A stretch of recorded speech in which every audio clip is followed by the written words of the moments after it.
I have a small presentation just to show you what we usually do at TVN Farm.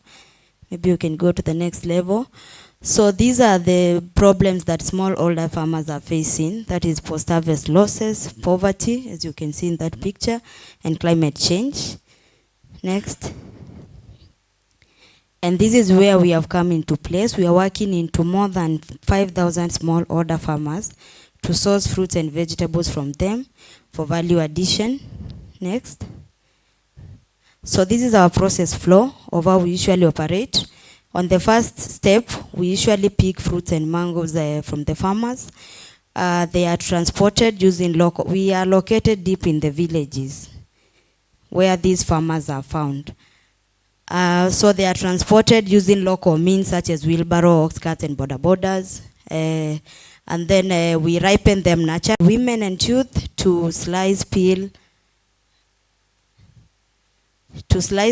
and arrange them in the trays. And then on step 5, we arrange them on the trays. On 6, we stack them in the dryers. On stage 7, after 6 hours, they are dried, and now we remove them. Don't get confused. I'll show you a video of how the process goes after this.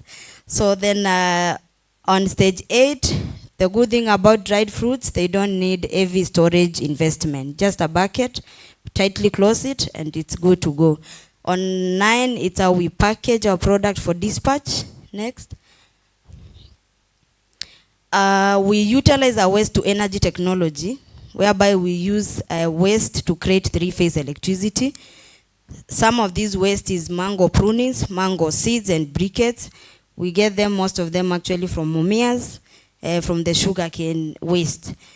And then those are the dryers. Next step.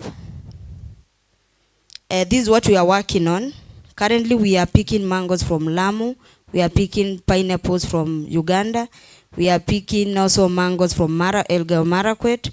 So we want to build a factory on wheels. Instead of sending millions of trucks to the farm, we want to work where this produce is majorly located. If it's in Uganda, we move the factory to Uganda.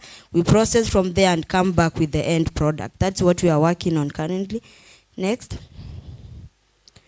Next, let's not see our competitors for now. So these are our local markets, different countries. We're exporting to Italy, South Africa, US, some parts of US, and then Netherlands, and also in Czech Republic. We are also in local markets, in supermarkets. Our biggest achievement that we have had in the last month is getting listed in the Naivas supermarket. So any Naivas you walk into, you'll be able to find our products in there. We are also in some of the cafes in Westlands and also in the local supermarkets also within the Kamba regions. Next.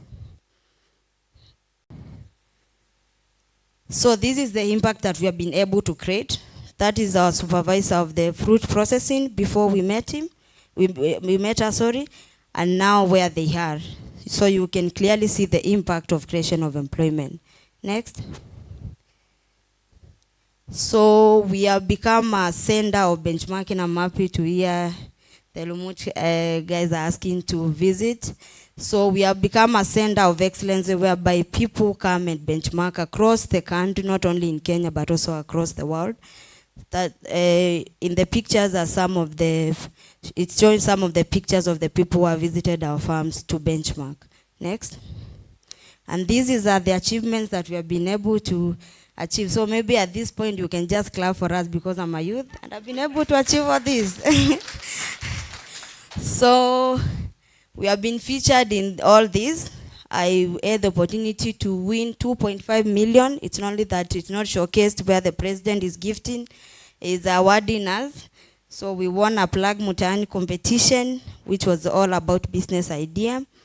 And then there's somewhere here whereby we won that best product in East Africa community in the Juakali East Africa workshop, which was held in Burundi. And then the recent one is Seeds of Gold, which was 2 weeks ago, but they had featured us also earlier on. Next. This is where now where we are with Kabe. I forgot the product over there. So when we met with Kabe, we used to export 100%.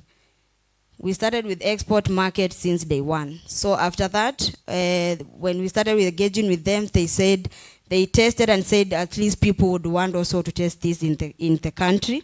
So they came up with this idea of having our own brand and putting it in the shelves here in our country. And that's what we have done. And now we are selling 10% of our produce, moving close to 6 tons of dried fruits in every 3 months in the last statistics. Now once we have, now that we have got into Naivas, seems that we need more of these factories, and that's our vision to expand, whereby now through this retail, we have been able to open another branch, in Makindu. Okay. Yeah, in Makindu. And we are hoping that we'll be able to actualize the mobile one, because it's the one which will be able to reach each and every section of the country and also in the East Africa. The other thing, of course, we also research on the market linkages with Kabe, but the biggest on the policy awareness. You know, we didn't understand these things about policy. But once we were engaged in these forums, now we are able to have our voices. We are able to understand what it means by policies. And at the end of the day, now we are contributing on the policy making. What we need, of course, to request more is to be engaged for the ECMs that are here.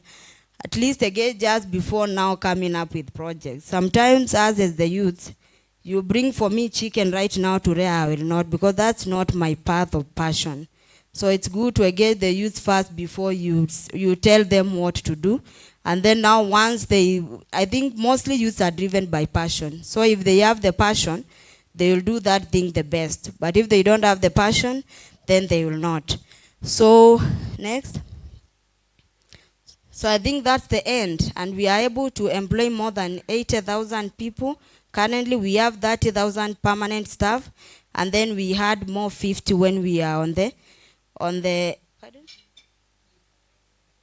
Oh, 30, sorry. Okay, we have been able to employ 30 permanent staff, and then we usually had 50 when we are processing. So we have a general number of like 80.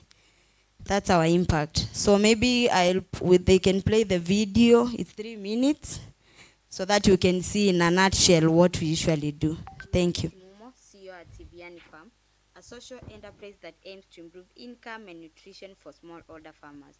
Most smallholder farmers languish How do you get poverty, the sound? mainly because of lack of an accessible premium market for their farm you can produce. start again. Even in cases where they can find a market, it is usually too far from their farms, and often the prices offered are too low to 3 minutes. That's too short. My name is Faith Mumo, CEO at Tiviani Farm, a social enterprise that aims to improve income and nutrition for smallholder farmers. Most smallholder farmers languish in poverty, mainly because of lack of an accessible premium market for their farm produce. Even in cases where they can find a market, it is usually too far from their farms, and often the prices offered are too low to meet the production cost. The inaccessibility of the market and poor practices result in up to 50% post-harvest loss for their fruits and vegetables. In addition, given the seasonality of production, fresh fruits and vegetables are only available in plenty a few months in a year and are typically unavailable and expensive for the majority of the year. We set up Viviani Farm to provide a solution to these challenges through a fruit value addition factory that is located within the very smallholder farm where we source our raw materials from. This guarantees farmers with an accessible market where they can deliver their fresh produce using local means of transport such as wheelbarrow, ox carts, and border borders. We then purchase these fruits and vegetables at a price that is up to 4 times the one offered by other buyers and brokers, thus providing farmers with a high income. That means their production cost and provides an additional income that can help them meet their basic and secondary needs. In the processing hub, the fresh fruits are ripened, graded, peeled and then sliced in preparation for drying. This creates jobs for local youths and women. We then use a village industrial power machine that changes biomass such as briquette, mango prunings, and mango seeds to create three-phase electricity, which is then used to blow hot air through the fresh fruit slices to remove excess water. As a result, the fruit shelf life is increased from just 5 days to 24 months. This guarantees all year-round availability of delicious fruit slices that have all their nutritional value, taste, and flavor intact. We sell our mangoes both locally through retailing in supermarkets, walk-ins, hospitality industry, schools, and export markets in the USA, Europe, and UAE. As such, our new farm, Fruit Processing Factory, provide a guaranteed and accessible premium market to more than 1,000 smallholder farmers, creates decent jobs for the local community, curbs post-harvest loss from 50% to below 5%, and makes fruits and vegetables available all year round. In order to meet the growing demand, our vision is to set up 5 more factories in the next 2 years, creating an accessible premium market for more than 20,000 smallholder farmers, improving food security by reducing post-harvest loss, and helping mitigate the effect of climate change by utilizing biomass waste to produce electricity. Thank you. Thank you. We also own a 20-acre mango farm. So it is the one that made us start the process because we are victims of post-harvest losses of the 20-acre mango farm. So it is what pushed us to find a solution, a lasting solution. Thank you.